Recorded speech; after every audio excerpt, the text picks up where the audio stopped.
Hello అండి. అందరికీ నమస్కారం అండి. Welcome to my YouTube channel SN updates YouTube channel. ఈ వీడియోలో వచ్చేసరికి ఏంటి అంటే పీఎం కిసాన్ సామాన్ నిధి పథకం కింద నరేంద్ర మోడీ గారు ప్రతి సంవత్సరానికి రైతుల అకౌంట్‌లో అయితే కూడా రూ. 6,000 అయితే కూడా జమ చేస్తున్నారండి. మరి ఈసారి 19వ విడతకు సంబంధించిన రూ. 2,000 అనేది కూడా రైతు ఖాతాలో ఎప్పుడు జమ చేస్తారు? సో, మరి జనవరి 18కి అమౌంట్ జమ చేస్తామని చెప్పారు కదా! మరి అది ఆ రోజు ఎందుకు జమ కాలేదు? అండ్ ఎప్పుడు జమ అవుతుంది? అండ్ చాలామంది అయితే అడుగుతున్నారు. సో, ఈ వీడియోలో దానికి సంబంధించి క్లారిటీ అంశాలతో గురించి మనం డిస్కస్ చేద్దాం. సో, వీడియో కూడా ఎక్కడ స్కిప్ చేయకండి. అండ్ ఇలాంటి లేటెస్ట్ అప్డేట్స్ మనకి వస్తూనే ఉంటాయి కాబట్టి సబ్స్క్రైబ్ చేసుకొని ఈ వీడియోకి లైక్ చేయండి. అండ్ చాలామంది లైక్ చేయకుండానే వీడియో చూస్తున్నారు కాబట్టి అందరూ లైక్ చేసి వీడియో చూడండి. ఇంకా ఆలస్యం చేయకుండా లేటెస్ట్ టాపిక్‌లోకి అయితే వెళ్ళిపోదాం. ఇక్కడ చూసుకోవచ్చు మనకి 19థ్ ఇన్‌స్టాల్‌మెంట్‌కి సంబంధించి అమౌంట్ పీఎం కిసాన్‌కి సంబంధించి ఏదైతే ఉందో, ఇది మనకి ఫిబ్రవరి నెలలో అయితే కూడా విడుదలయ్యే ఛాన్సెస్ ఉన్నాయనైతే కూడా ఇక్కడ మనకి క్లారిటీగా అయితే కూడా మెన్షన్ చేశారు. అండ్ యాస్ పర్ గూగుల్ ప్రకారం కూడా మనకి ఫిబ్రవరి 2025 మంత్ అంటే మనకి ఈ మంత్‌లో అయితే కూడా జమ అయ్యే ఛాన్సెస్ ఉన్నాయనేది కూడా చెప్తున్నారండి.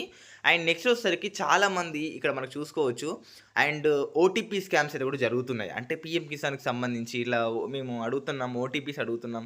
ఓటీపీ చెప్పండి, ఇలా టోల్ ఫ్రీ నంబర్స్‌కి కాల్ చేయండి అని చాలామంది అయితే కూడా ఇలా స్కామ్స్ చేస్తున్నారు కాబట్టి కొంచెం జాగ్రత్తగా ఉండండి. అండ్ ఎవరైనా ఓటీపీస్ అడిగితే మాత్రం ఎట్టి పరిస్థితిలో మీరు షేర్ చేయకూడదు. అండ్ చాలామంది ఇంకొకటి ఎలిజిబిలిటీ స్టేటస్ అని చాలామంది అడుగుతున్నారు. ఖచ్చితంగా ఎలిజిబిలిటీ స్టేటస్ అనేవి మీకు రైట్‌లో అంటే టిక్ మార్క్ ఉంటేనే మీకు మీ అమౌంట్ అనేది మీ బ్యాంక్ అకౌంట్‌లో జమ అవుతుంది. ఇక్కడ ముందుగా చూసుకుంటే మనకి ఈకేవైసీ అనేది ఖచ్చితంగా ఉండాలి. అదేవిధంగా మీ బ్యాంక్ అకౌంట్‌కి ఆధార్ కార్డ్ అనేది కూడా ఖచ్చితంగా లింక్ అయ్యి ఉంటేనే మీ బ్యాంక్ అకౌంట్‌లోకి డబ్బులైతే కూడా వస్తాయి. ఇక్కడ చూసుకోవచ్చు మనకి పేమెంట్ స్టేటస్ అనేది కూడా waiting for approval by state అయితే ఉంది. సో, మనకి ఇక్కడ ఎఫ్‌టీఓ అనేది ఇంకా ప్రాసెస్‌లో లేదు. కాబట్టి ఏదైతే పేమెంట్ మోడ్ మీ ఆధార్ కార్డ్‌కి సంబంధించి లింక్ అయిన బ్యాంక్ అకౌంట్‌కి అమౌంట్ అనేది కూడా జమ అవుతుంది.